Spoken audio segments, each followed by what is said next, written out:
pouvons-nous confirmer aujourd'hui que c'est Inos B qui est parti à chercher Rebo Chulo pour la popularité?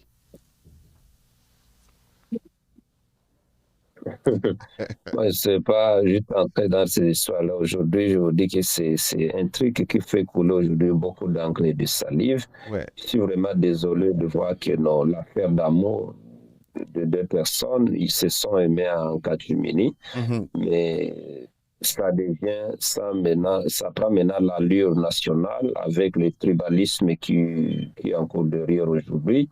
Alors, on est en train juste de traiter les d'autres comme des Rwandais. Tous les Baswahili deviennent des Rwandais à cause du Nosbi. Je pense qu'on va en parler Oui. au long et large au cours de cette émission.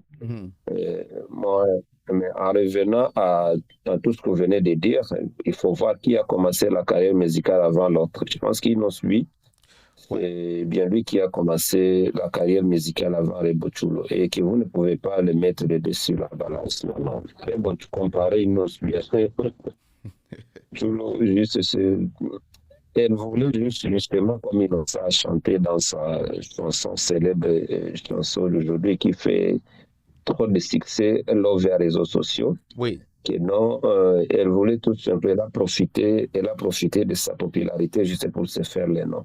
C'est ça la réalité. Alors, c'est pas pour rien qu'elle s'est collée derrière ces jeunes garçons-là, jeunes artistes, c'est parce qu'elle s'est cherchée pour essayer de voir au plus de vues, pour essayer d'avoir plus d'abonnés sur ces comptes des réseaux sociaux. Alors, en revenant, comme la réponse que je peux vous donner, vous pouvez juste vous interroger qui a commencé la carrière musicale avant l'autre. Je pense que c'est Inosbi qui a commencé avant Rebo Chulo. Et aussi sur le plan popularité, est-ce qu'il y a vraiment photo entre Inosbi et Rebo Chulo? Non. Nous venons de citer tout à l'heure là les stars qu'Inosbi a déjà rencontrées. Ouais. Les performances de Inosbi, je n'ai jamais vu même Rebo Chulo rencontrer, à part peut-être Ferregola. Et d'autres là, que Rebo Chulo m'a rencontré. Mais quand je vous parle de des stars internationales et nationales que Inosbi avec qui il a livré juste des featuring. Et alors, je comprends que le niveau de Inosbi et de Rebo Chulo n'est pas vraiment à mettre sur la même balance. Je vous rappelle même qu'au début, il a montré ça commencer vraiment le vibre dans sa carrière avec la chanson, le featuring qu'il a fait avec Akon. J'aime trop la chanson. Qu'ils ont fait avec Akon. Il faut voir comment les petits ont chanté, c'était en anglais. C'est très, très bien. Et c'est là où j'ai vu les Kanye West, j'ai vu les Quincy Jones, stars américaines, je s'est approché de Inosbi pour lui dire petit, tu as vraiment un avenir dans cette entreprise musicale. Alors, allez-y comprendre que non, Rebo Chulo ne peut pas booster Inosbi parce qu'Inosbi a commencé sa carrière seul. C'est quelqu'un qui s'est forgé. Il n'a pas besoin de personne pour pouvoir évoluer. Il n'a pas besoin juste de notre artiste pour pouvoir évoluer. Tout à l'heure, là, je vous ai dit dans mes mots introductifs, c'est que c'est un monsieur qui n'a pas évolué dans un orchestre musical comme on voit avec les autres. Par exemple, Ferdo, là, qui est venu, qui est le fruit de son orchestre Maison Mère et Fally Ipupa qui est aussi le fruit du quartier laté avec Koffi Olomide et tous les autres. Mais Inosbi n'est sorti de nulle part. C'est quelqu'un juste qui s'est forgé pour devenir tout ce qu'il est. Et Inosbi n'a pas évolué dans un orchestre quelconque ici. Alors, respect à ces messieurs-là qui peuvent se forger et devenir prendre les noms qu'il est en train de prendre aujourd'hui. Donc, moi, je ne vois pas dire que Rebo Chulo a apporté un plus juste sur la carrière de Inosbi, ce n'est pas fait vraiment une analyse qui est au moins intelligible. Tout en restant dans l'analyse, pour ne pas aller dans des polémiques, parce que nous, on n'est pas ici pour créer des polémiques entre les deux personnes qui se sont aimées dans le passé. Mais est-ce qu'on peut confirmer que, partant de tout ce que vous avez comme élément, M. Jiboy Rengue, Rebo Chulo a réussi à manipuler ou soit à utiliser Inosbi pour aussi se trouver une place sur les sphères internationales? Oui, mais comment? C'est ça la réalité, c'est ça la réalité. Disons les choses telles qu'elles sont. Disons les choses telles qu'elles sont. Appelons les champs par son nom. Parce que quand vous voyez, même, je vous réfère juste dans la chanson Love et les réseaux sociaux. Oui. Inos B, je pense qu'il s'est déchaîné dans cette chanson. Il a dit tout ce qu'il devrait dire. Bon, aujourd'hui, comme je vous ai dit que c'est une affaire déjà qui prend l'allure nationale parce qu'il y a déjà des tribalismes dedans. Et, et pourtant, c'est quelque chose qui devrait se passer entre des personnes parce qu'ils ne sont pas le premier amoureux dessus. On a connu d'autres artistes qui se sont lancés dans cette aventure, mais ça n'a pas marché. Mais ça ne peut pas détoller comme celui de Inosbi aujourd'hui. Bon, ce qui a créé tout cela, c'est juste à cause de l'enfant. Vous savez que non, Inosbi, c'est un papa responsable, je ne suis pas son porte-parole, mais avec ses réactions, et je trouve que c'est un papa responsable. Parce qu'ici à Kinshasa, vous trouvez que souvent les hommes sont des irresponsables, ils peuvent faire des enfants d'ici et là et les abandonner sans prendre vraiment charge d'eux ou sans pourtant rendre visite, ainsi de suite. Mais Inosbi a trouvé que non, ça faisait longtemps qu'on l'a privé de sa fille, et où elle voulait juste qu'il récupère sa fille, ou que c'est pas la récupérer, qu'il ait au moins le droit de visite par rapport à ça. Bon, je ne sais pas, comme il connaît peut-être la faiblesse d'Inosbi en ce qui concerne l'amour pour sa fille, il savait où les toucher pour qu'il se sente vraiment très mal.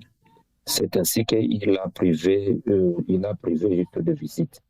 Et ce qui est drôle, il ne connaît même pas où se trouve sa fille. Et quand il essaie de demander, il y a des polémiques en disant que non, toi tu es ceci, toi tu es cela. Et pourtant, la loi est claire quant à ça.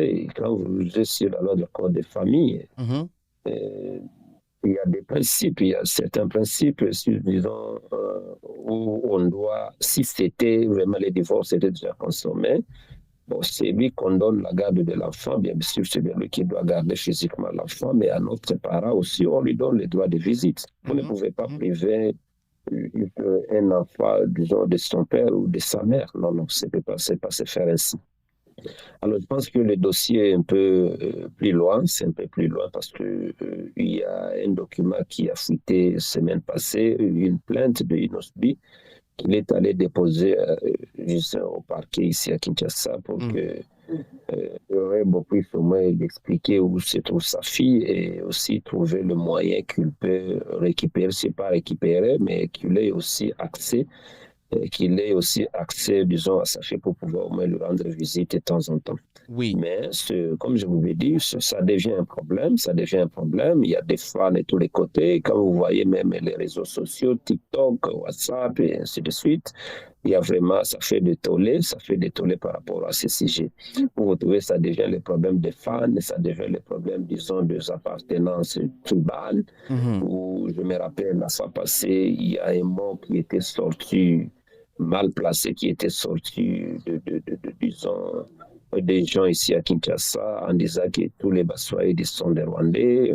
Moi, je me suis demandé qu'est-ce que l'affaire de Inosbi, une affaire amoureuse, vient faire maintenant juste à toute la communauté swahiliphone et qu'on a jugé juste des Rwandais. Moi, je trouve que c'était vraiment un langage mal placé, étant donné qu'aujourd'hui, avec la cohésion nationale qui est trop fragile, juste se laisser juste emporter par une affaire, disons, de deux personnes qui doivent juste traiter ça sans pour autant impliquer d'autres personnes et aussi essayer juste de la coller sur toute une communauté, c'est vraiment indécent. Mais je trouve que comme les dossiers déjà en justice, la justice va les partager et elle fera tout ce qu'elle devrait faire quand elle fera par rapport sur la loi de code de la famille. Il y a juste de la matière là qui va juste essayer de le départager sans pour autant prendre des tournures, disons, tribales comme c'est le cas ces derniers temps. Mais je pense que les choses vont évoluer très bien. Et quand je vois Inosbi qui n'abdique pas et qui cherche à tout prix récupérer sa fille parce qu'elle avance comme idée que non, avec les comportements de son ex, elle ne peut pas garder l'enfant. Bon, nous tous, nous savons, souvent on voit Rebo, la fille rester, bon, la fille d'Inosbi rester chez la grande sœur de Rebo. Bon, elle ne restait pas même avec elle. Elle a dit que non, ça ne sert à rien juste de prendre l'enfant et aller la déposer auprès de la grande sœur, étant donné que son père n'est pas irresponsable. Son père ne manque pas les moyens, son père ne manque pas, disons, l'endroit où il peut éduquer sa fille. Raison pour laquelle je vous ai dit que non, c'est une affaire qui va évoluer, on ne sait pas comment, surtout avec la justice. Je suis sûr qu'on aura la réponse quant à ça. Ok.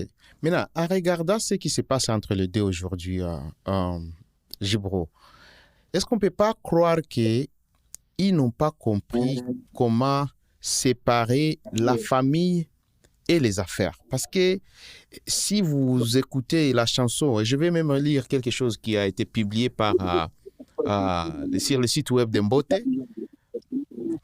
il y a ici, on dit que l'OVARS, mon erreur, c'est d'avoir accepté que tu deviennes ma moitié. Pourtant, tu m'as pris comme un escalier. C'est ça, c'est ce qu'Inosbi va dire dans la chanson. Est-ce que vous ne pensez pas que les deux n'ont pas compris que la famille doit vraiment être la famille et les affaires, disons, le monde du business musical doit être aussi séparé pour qu'on ne puisse pas mélanger les tout et puis se retrouver dans un éperdument total? Oui, ingénieur, je pense que dans la chanson, les réseaux sociaux, l'artiste musicien Nosby a essayé juste de se défouler, de mettre à la place publique juste la souffrance qu'il a endurée disons, dans ses foyers, où il a même dit que non, sur les réseaux sociaux, tout était rose, mais derrière, disons, les caméras, c'était autre chose. Il a même dit que c'était une fiction. Maintenant, il fait face à une réalité. Ce qui veut dire qu'aujourd'hui, ce qui veut dire qu'il vivait juste des illusions. Et lui-même dit que c'était un amour illusoire. Oui. Un amour illusoire devant la caméra, tout était rose, mais derrière la caméra, était devenu sombre. Alors, à partir de là, moi, je comprends qu'il y avait de l'hypocrisie là-dessus. Et je me rappelle, j'avais dit à un ami, ces jeunes couples s'exposent trop. Je pense qu'après l'amour, les degrés que l'amour est en train de prendre, la haine va prendre un degré beaucoup supérieur plus que l'amour qui est en train d'entreprendre. Parce que quand on aime comme ça, on s'expose dans ce moment-là, c'est montrer qu'on est amoureux plus que tout le monde. Et il y a un jour qu'on va montrer qu'on est aimé aussi plus que tout le monde. C'est ce qui est en train maintenant de se produire aujourd'hui, avec les couples innocents et qu'on voyait sur les réseaux sociaux, et même ils ne pouvaient pas dormir sans pour autant se faire décaler devant tout le monde, et on voit qu'ils sont modèles, ils étaient modèles, mais aujourd'hui, on comprend que c'était tout simplement de la mascarade. C'était tout simplement des mascarades comme lui-même, Inosbi, a chanté. Alors, par rapport à cela, je trouve que Inosbi, en voulant maintenant chantant juste les singles là qu'il a fait, c'était juste tout simplement pouvoir au moins exprimer, disons, son ras-le-bol par rapport à tout ce qu'il a connu, par rapport avec la colère aussi, la privation de son enfant. Bon, il a dit que non, il fallait. C'est un artiste musicien, vous savez que les artistes musiciens s'expriment par l'art. Ils peuvent s'exprimer par la chanson, ils peuvent s'exprimer. Ceux qui savent chanter, les musiciens, s'expriment par la chanson. Ouais. Les écrivains s'expriment, disons, par le livre. Ils peuvent juste vous faire un livre par rapport à ce qu'il a connu. On a vu les Moubim de Fumbioka, de La Fontaine et d'autres écrivains. Ils exprimaient leur vie dans un livre. Ils ont ça aussi exprimé sa vie dans la chanson. Oui. Et pour essayer juste de relater ce qu'il a connu. Mais il n'a pas cité les noms de qui que ce soit. Mais comme je vous ai dit, c'était en Kinshasa, on dit que Libanga Namolili, alors c'est lui qui va crier, donc c'est bien lui qui a été atteint. Mais quand on vu, bon, nous les consommateurs, disons, de la musique, on a compris que non, c'est Rebo Chulo qui a été visé, disons, dans cette dans cette chanson là-bas. Mais c'est vraiment fort. La chanson, pour votre information, est en train de bien cartonner ici à Kinshasa. Oui. Ou même les hommes qui ne veulent plus de femmes me disent que non, il m'a vidé des poches. Il m'a fait un chaos debout. Il y a des mots vraiment trop, trop forts dans la chanson. Et quand vous voyez même les sons, disons, de paroles de la chanson, on dit que vraiment ça vient d'un artiste aguerri. Ça vient d'un artiste aguerri. Et même, il y a un ami qui nous excédait. Ah, vous, les Bassois, c'est comme on croyait que nous, vous n'êtes pas forts dans des jetons. Quand on a vu des jetons qu'ils nous ont lancé, ah, je comprends que vous, les Bassois, vous êtes vraiment terrible. Je dis non, ça, c'est autre chose. C'est un artiste. Et quand il chante dans ses chansons aussi, il y a toujours des mots qui sont forts. Il y a des paroles aussi vraiment qui sont très, très poignantes. C'est la raison pour laquelle je dis que non, il s'est exprimé par rapport à la relation qu'il a vécue avec son ex.